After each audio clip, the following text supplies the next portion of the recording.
Hello everyone, my name is Kacper Andrychowski. I'm a PhD student at University of Warsaw, and today I will briefly explain you what ideological and ideographic criticism are and show you how these two methods work in practice. The purpose of the ideological turn in rhetorical criticism, which took place in 1970s and 1980s in the USA, was to make rhetoric a more practical discipline. Before that time, the role of the rhetorical critic was limited to assessing the skills of the advocate in meeting their predetermined ends and the questions concerning competing values or the veracity of the discourse were left aside. A rhetorical critic resembled more a public relations consultant rather than a scientist. The situation changed at the turn of 1960s and 1970s when the first works of European Marxist philosophers and French post-structuralists like Michel Foucault, Jacques Derrida, Roland Barthes, and Louis Althusser were translated into English and published in the United States. The key figures of ideological criticism from that time are Michael Calvin McGee, Philip Wonder, Edwin Black, and Raymie McCarroll. With the translations of the works of the European thinkers, the new understanding of ideologies influenced the American academia. Here in my presentation, I would like to discuss only four names of philosophers whose approach to ideology had the greatest influence on ideological criticism. For the first time, ideology was introduced by Antoine de Tracy in 1796, who used it to refer to the science of systemization of ideas, but it was Karl Marx and Friedrich Engels who popularized this term. They used the term ideology as a reference to Hegelian idealist philosophy, which Marx and Engels criticized. Hegel held ideas as the basis for consciousness and material society. Marx and Engels found this point of view false. For them, it was the material reality around us that influenced our consciousness and the way we perceive the material world. They called this view historical materialism. For Marx and Engels, ideology represented in Hegel's idealism is a kind of consciousness that makes people incapable of seeing the fundamental contradictions of material reality that might lead to radical change. In 1930s, Antonio Gramsci, an Italian philosopher, expanded the meaning of ideology to denote a set of representations or mental images of reality from a given culture's legal and economic systems, as well as arts and other forms of community expression. The most pervasive ideology was called hegemony, or a tacit, largely unconscious control over social behaviors, forms of art, economics, and the law of others. If a group's ideology becomes hegemonic, then that group's beliefs, attitudes, and values seem natural and like common sense. After Gramsci, Louis Althusser, a French Marxist philosopher, added a psychological dimension to ideology. Ideology, in Althusser's view, concerns how a given person thinks about his or her relationship to the real world. It is a kind of necessary illusion which we learn and accept from the ideological state apparatuses like educational institutions, media outlets, churches, social and sport clubs, or family. Hegemony of one social class can only be exercised over and through the ideological state apparatuses. Michel Foucault, a former student of Althusser, replaced the term ideology with discursive formations, which should be studied for the ways they comprise knowledge and truth. Foucault perceived discourse itself as material, and this point of view, as we will see later, had a great influence on ideological critics. For Foucault, the task of the researcher was not to challenge prevailing oppressive belief systems, but to analyze actual discourses and discursive formations in order to see in what way they influence and shape the consciousness of the people. One of the first rhetoricians to urge on broadening the range of rhetoric was Edwin Black. In his famous Rhetorical Criticism, a study in method book from 1965, he criticized contemporary rhetoricians, especially neo-Aristotelians, for their lack of a larger historical, social, political, and cultural understanding of the text and for concentrating only on certain limited methods and aspects, such as the Aristotelian modes of rhetoric, ethos, pathos, and logos. For Black, the aim of the critic's work was to focus on the psychological aspects of discourse and its ability to form and change the consciousness of the audience.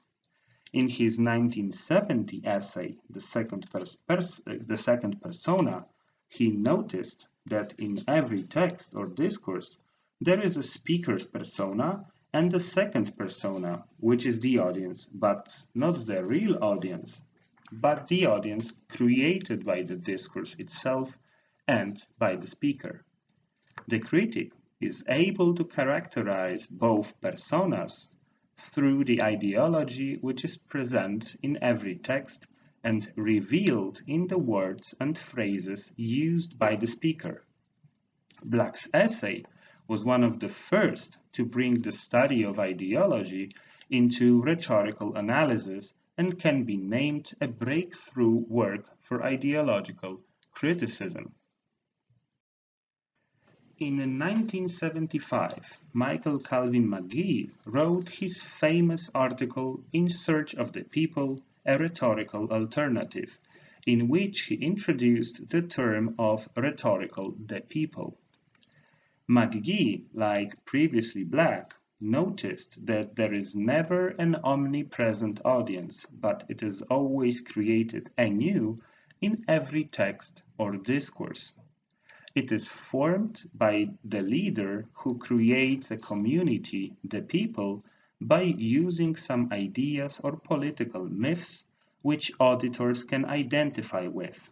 In the US context, it can be, namely, the political myths. The examples of political myths can be making America great again or forming a more perfect union. Rhetorical the people exists as long as the myths that created fulfill their functions. It is worth noticing that for McGee, it is not historical events that change the audience, but the views and opinions about these events formed by rhetoric. For McGee, like for Foucault, the rhetoric and the discourse were material and had a direct influence on the point of view and consciousness of the audience. In his 1982 article, A Materialist Conception of Rhetoric, McGee formulated a materialistic definition of rhetoric.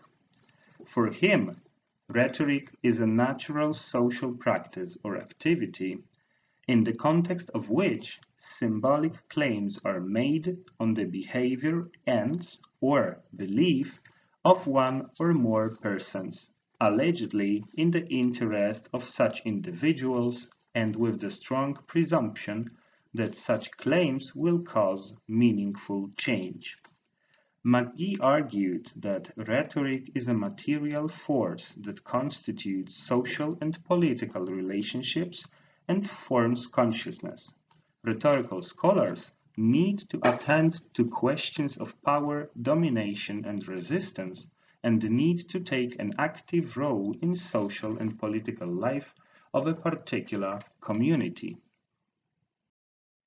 To analyze the ideology of one community, social or political group, a rhetorical critic needs to concentrate on a specific vocabulary. McGee notices that political language which manifests ideology often seems characterized by slogans or a vocabulary easily mistaken for the technical terminology of political philosophy.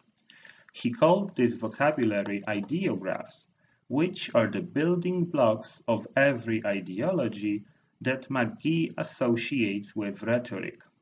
In his 1980 article, The Ideograph, a link between rhetoric and ideology, McGee defines ideographs as ordinary language terms found in political discourse, a high-order abstraction representing commitment to a particular but equivocal and ill-defined normative goal.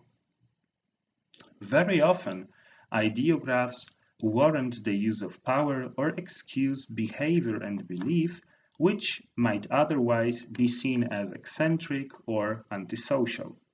They also guide behavior and belief of the auditor into channels easily recognized as acceptable and laudable. In the American context, there are ideographs like liberty, freedom of speech, or rule of law. They never occur alone, but are always linked with other ideographs. The analysis of ideology through ideographs can be conducted in two ways: diachronic or vertical, during which a critic analyzes in what way the meaning of the ideographs changed in history, and in synchronic or horizontal way where a critic focuses on the co-occurrence of ideographs in a specific moment in time. The audience is a very important and active part of creating each ideology, and rhetorical the people, because it is the audience which decides whether one ideograph is accepted as a community creating factor or not. The last researcher I would like to introduce is Philip Wander, who published in 1984 an article, The Third Persona, an ideological turn in rhetorical theory. In the article, Wander expanded the theory previously presented by Edwin Black about the two personas that exist in the discourse. For Wander, there are three personas in the text. First, the speaker; second, the audience; and third, the it, which is not present but is objectified in the discourse in the same way as the first and the second personas. The concept of the third persona encourages examination of who is implicitly excluded from a discourse, why they are excluded, and what this can tell us about how the discourse participates in larger networks of social or political power. It forces a critic to focus not only on the audience or ideology which is created by the discourse, but also on the imagined audience which is marginalized in the discourse. Sonia K. Foss, author of Rhetorical Criticism, Exploration and Practice, distinguishes four steps in the process of ideological analysis.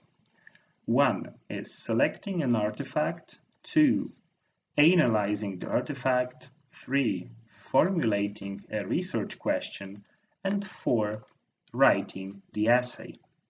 Nearly any artifact can serve as an artifact for ideological criticism because ideologies exist everywhere.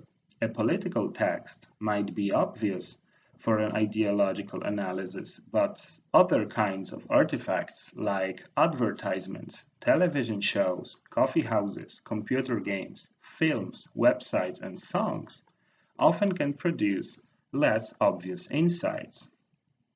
When the artifact is ready and chosen by us, A critic needs to analyze it. Analysis can also be divided into 4 steps. 1 is identification of the presented elements of the artifact. 2 is identification of the suggested elements linked to the presented elements.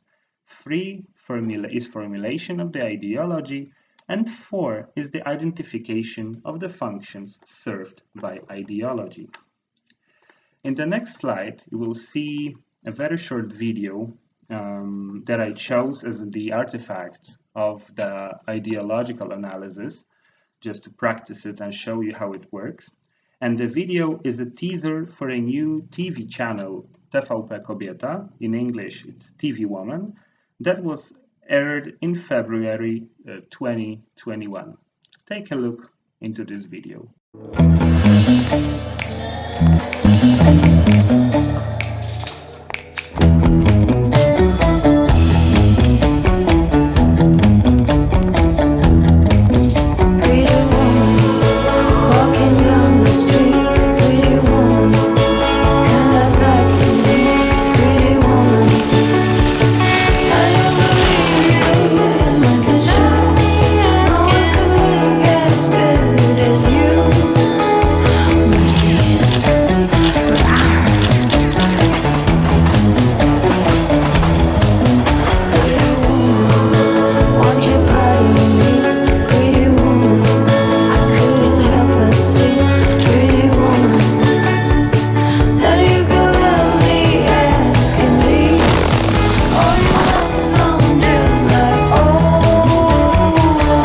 TVP Kobieta.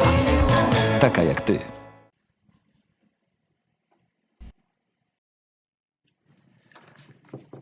The presented elements that we can find in this video are, for example, a man walking from a black and white corridor into a women's world, which is all in bright colors like pink, orange, or violet. We can also hear Roy Orbison's hit Pretty Woman playing in the background. The man looks curious but also frightened when he enters the women's room. Women are presented while cooking in the pink kitchen, holding a child or watering the plants. They all have white skin, they are all happy, young and beautiful. Some of them behave in a childish way. When they look into the mirror, they see a man. In the end of the video, it turns out that the man from the beginning is in fact a woman. The teaser or the video ends with an image of the women standing together and we can see a title, The Way You Are. Let us now think what the suggested elements are. First, the video suggests that the world of man is darker, calmer and simpler. Black and white is something easy to understand, while the world of women is brighter, louder, and more difficult or harder to understand by men. Second, it also suggests that in the 21st century, women still look like ideal wives from American sitcoms of the 1950s, who fulfilled themselves being housewives. The women in the video are not even skillful in what they are doing. One of them is cooking broccoli in the oven, while the other one is watering cactuses. The scene with the woman looking into the mirror suggests that women wish to be like men. Finally, the ending with a woman disguised as a man suggests that men don't even try or don't even want to try to understand what women are like, and that the whole situation presented in the video was just a prank invented by a woman. The statement at the end, "The way you are," suggests that this is what Polish women are like or what they should be like. Considering all this, we can formulate the ideology presented in the video that states that all Polish women are white, young, beautiful, they wear colorful clothes, have kids, they are happy being housewives, and even when they are successful at work, they still dream to be like men. Knowing that in the beginning of 2021 there were many protests organized by All Poland Women's Strike, mostly because of the controversial limitation of the abortion law, we can assume that the authors of the video wanted to create an opposite image of a Polish woman that will fit the model from the ideology of the ruling party, law and justice. The video proves, or the authors proves also, that there are women different from those on strike, and they encourage women to be like the women from the video. Despite the criticism that the video met from the very beginning, the channel is still aired and it is quite popular. So we can summarize this whole discussion with the statement that the video fulfills its function and ideology very well. Thank you for your attention and listening to me.